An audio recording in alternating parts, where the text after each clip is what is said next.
Halo, halo, apa kabar anda semua? Semoga selalu dalam keadaan sehat walafiat dan ini kita mesti terima kasih kepada Bung Rocky karena tetap menjaga komitmennya meskipun on the road masih terus melakukan update pada kita ya. Bung Rocky ini Anda sedang dalam perjalanan ya. Ya, saya lihat juga ada yang lagi nyupir mobil sedang dalam perjalanan dan baknya tuh ngangkut semua cawapres.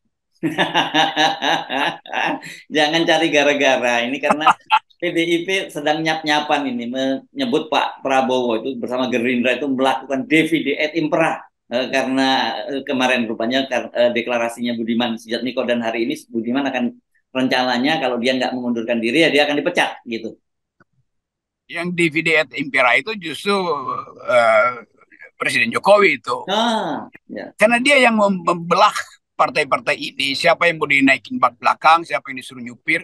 Kan itu pesan majalah Tempo kan, cover majalah Tempo tuh. Ya, Jadi ya. sebetulnya PDIP jujur aja, dia kalau mau berkelahi dengan Presiden Jokowi, ya lakukan secara habis-habisan. Jangan Hmm. menuduh partai lain yang divide et impera. Kan divide et impera artinya ada satu kekuasaan yang membelah persekutuan-persekutuan politik. Ya nggak mungkin Prabowo membelah dengan Hmm. kemampuan yang terbatas.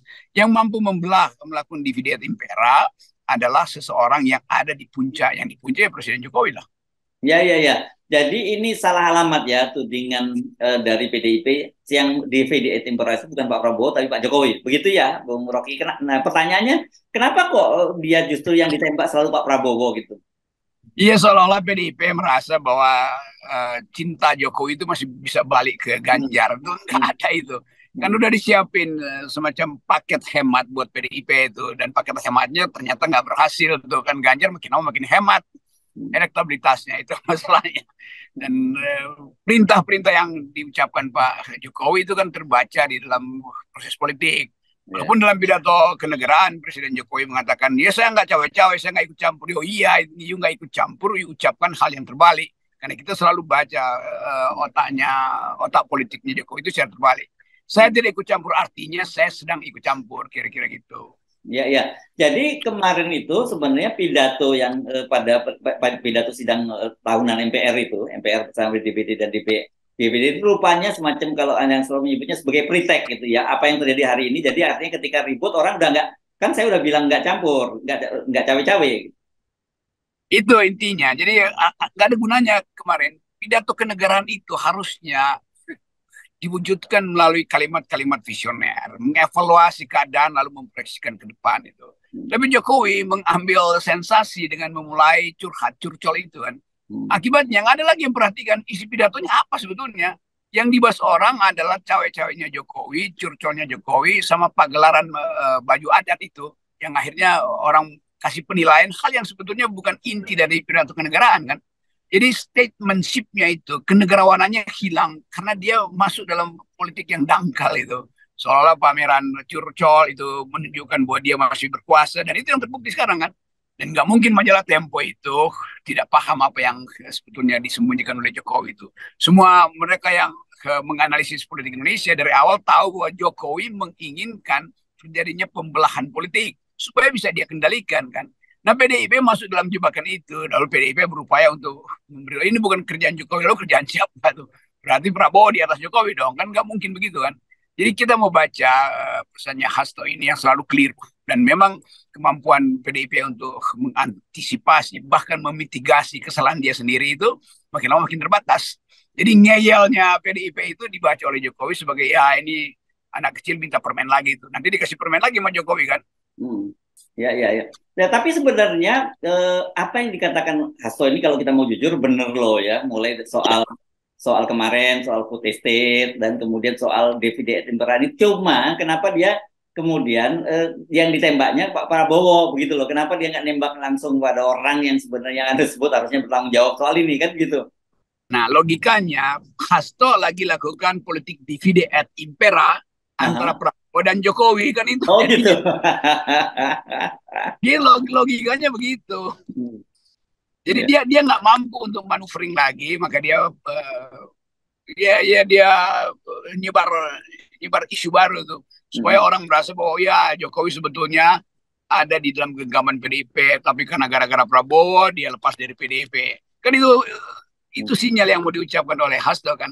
Nah, Mhm. itu rakyat juga menganggap ini ngapain sih? Kan udah ditinggal sama Jokowi, ngapain mau politik dividen imperial lagi tuh. Nah, Prabowo tetap tenang aja. Dia merasa bahwa toh semua kekuatan ada di dia tuh. Jadi apapun yang ucapkan Hasto tidak mungkin melepaskan lagi Jokowi dari Gerindra atau sebaliknya tidak mungkin Ya, melepaskan ya, Prabowo dari Jokowi. ya. Jadi udah selesai nih ya, Bung Rocky ya, dengan deklarasi kemarin itu ya, deklarasi Golkar, PAN mendukung Pak Prabowo itu, dan PDIP harus menghadapi realitas gitu bahwa dia memang harus berhadapan dengan kubu capres yang dibentuk oleh petugas partainya sendiri gitu. Ya itu intinya. Dari awal kita duga bahwa Jokowi pasti punya taktik yang dia simpan tuh. Dasarnya apa? Dasarnya dendam pada Ibu Mega. Kan Hmm. itu intinya kan. Kita nggak bisa bilang bahwa Jokowi nggak menyimpan dendam itu berkali-kali Presiden Jokowi itu ya separuh dilecehkan lah. Kan itu moral dia juga merasa bahwa saya ini bukan sekedar petugas partai, saya dipilih oleh rakyat Indonesia. Jadi itu yang timbul sebagai kita sebut background psikologi dari Presiden Jokowi kan. Jadi kemampuan Jokowi untuk menyimpan taktik itu terlambat dibaca oleh PDIP itu. Nah sekarang PDIP berupaya untuk menghalangi lagi kimia yang udah terbentuk antara Jokowi dan Gerindra. Kan kimianya udah nyatu itu. Jadi nggak mungkin lagi dia dipisahkan kan. Hmm. Ya, Dulu mungkin masih bisa tuh ketika Ganjar masih punya kesempatan untuk diganti oleh Ibu Mega dengan Puan. Tapi sekarang udah susah. Chemistry-nya udah mix gitu. ya, ya, ya. Oke, nah kan tapi sebenarnya kalau kita mau mencoba apa ya berempati gitu ya dari sisi PDIP, ya ini memang sangat menyakitkan gitu loh. Realitas yang semacam ini kan Pak Jokowi ini bukan hanya presiden dua kali periode yang didukung, tapi kan sebenarnya disemai oleh PDIP gitu ya. Dia ini kan bukan kader PDIP sejak dari wali kota Solo dua periode, kemudian menjadi gubernur DKI Jakarta dan akhirnya menjadi presiden sampai dua periode. Dan tiba-tiba kemudian di ketika ini kan masa-masa krusial sekarang bagi PDIP ya di tengah kemungkinan terjadinya peralihan kepemimpinan peralih generasi di kepemimpinan PDIP dari Bu Mega ke penerusnya penerus Soekarno dalam hal ini kemungkinan Puan tiba-tiba justru guncangan itu datangnya dari dalam sendiri. Saya kasih tips ya buat Hasto dan PDIP ya. Bagaimana cara menyelamatkan partai itu? Gampang. Mm Pecat Jokowi sebagai kader partai. -hmm. Betul. Dengan alasan apa? Bilang aja Jokowi sebagai kader partai justru melakukan politik divide et impera Mm terhadap PDIP dan Golkar yang tadinya PDIP dan Gerindra.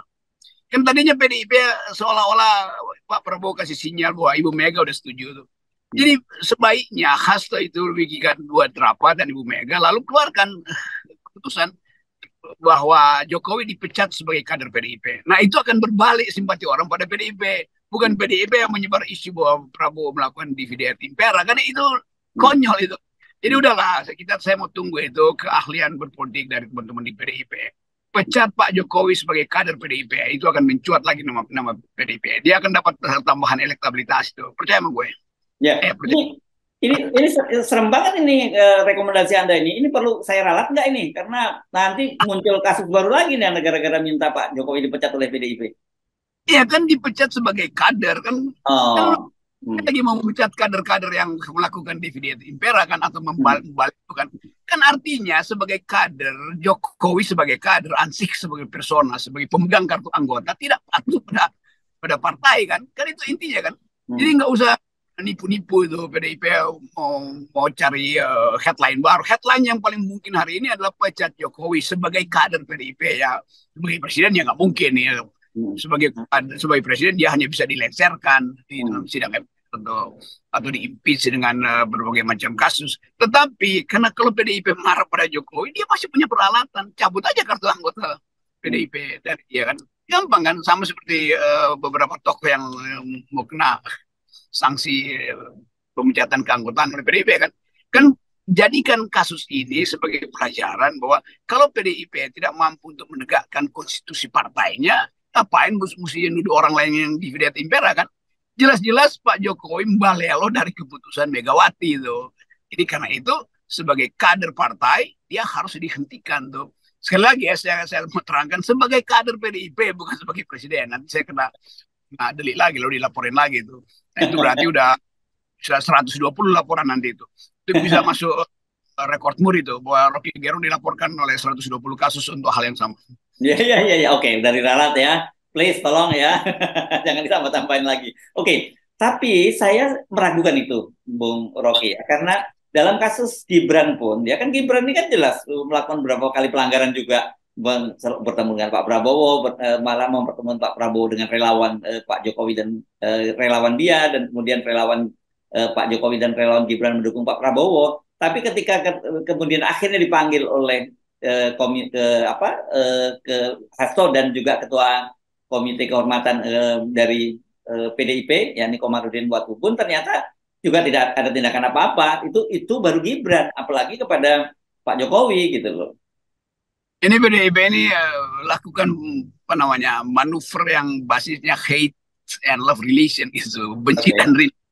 Kalau kita mau hitung dari awal, bahkan bukan cuma Jokowi atau Gibran yang dua-duanya pemegang kartu anggota PDIP, Ganjar juga udah berkali-kali melanggar perintah Ibu Mega kan, toh dipanggil lagi kan.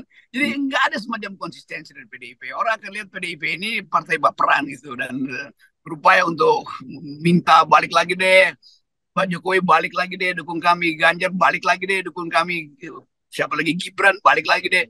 Tapi itu udah lewat periode itu. Rakyat atau masyarakat udah dapat semacam konfirmasi bahwa Prabowo itu menyatu dengan politik Pak Jokowi itu. Jadi hanya itu intinya tuh. Nah, memecah belah kalangan ini atau memecah belah kalangan Gerindra itu upaya menegakkan benang basah. Karena bagi Gerindra udah firm, ini tinggal hitungan 70 hari ke depan tuh.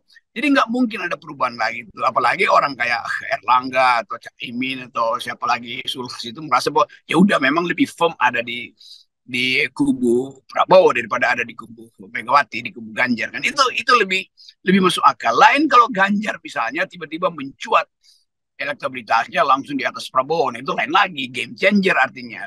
Bagaimana caranya membuat Ganjar itu mencuat? Jadi saya bilang pecat aja Presiden Jokowi dengan sanksi bahwa Presiden Jokowi melanggar konstitusi partai dan melakukan politik divide et impera. Jadi balikin aja itu tuh.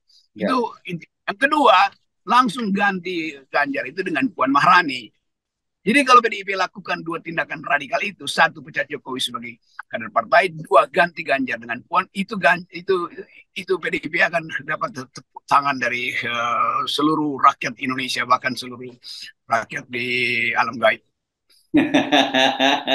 Ngeri ini rekomendasinya, ngeri. Oke, jadi saya kira harusnya sekarang PDIP saja ya menghadapi saja realitasnya gitu, bahwa dia sekarang ini tidak seperti yang diduga akan menjadi capresnya itu akan menjadi magnet partai-partai lain ya, karena realitasnya bahwa sekarang dia hanya didukung oleh PDIP oleh P3 ya, partai yang di parlemen gitu, dan itu pun kemungkinan juga P3 bisa juga pergi kalau kemudian Sandiaga Uno tidak jadi calon wakil presiden dari Ganjar Pranowo. Iya, secara asumsi memang udah selesai, PDIP tinggal sendirian aja kan. Jadi udah nggak mungkin. P3 juga punya kalkulasi rasional sebagai partai yang amat sedikit, yang amat kecil, yang hampir terlempar kena parliamentary threshold. Kelihatannya dia juga akan pergi ke Gerindra tuh. Ini kan tinggal tunggu sinyal terakhir dari Jokowi sebagai pemain politik. Dia bisa suruh juga Sandi itu udah masuk aja ke mobil baknya Gerindra tuh, karena supirnya sebetulnya masih bisa nampung satu orang, kira-kira begitu kan. Dan bagi Pak Prabowo nggak ada soal Sandi masuk ke situ, toh Sandi juga adalah Gerindra dari awal kan. Jadi kelihatannya PDIP kehilangan grip, kehilangan kemampuan untuk mengendalikan emosi dia sendiri itu. Nah, kita baca itu sebagai kegagalan PDIP di dalam manuver politik. Jadi udah terima aja, ada permainan politiknya diselesaikan oleh Jokowi akhirnya kan. Yes. Oke, jadi kita tunggu manuver-manuver berikutnya ya, Bung Rocky. Tapi kira-kira peta perkubuannya kita sudah dapat gambaran final sekarang ini ya. Jadi saya mau terangkan sekali lagi, yang saya ucapkan tadi itu analisis masuk akal. Kenapa? Karena hanya dengan cara memecat Jokowi, PDIP bisa ambil momentum. Hanya dengan mengganti Ganjar, PDIP bisa mendorong momentum itu secara jangan laporin saya lagi ke kepolisian. Ya, oke, baik. Terima kasih Bung Rocky. 0% ya.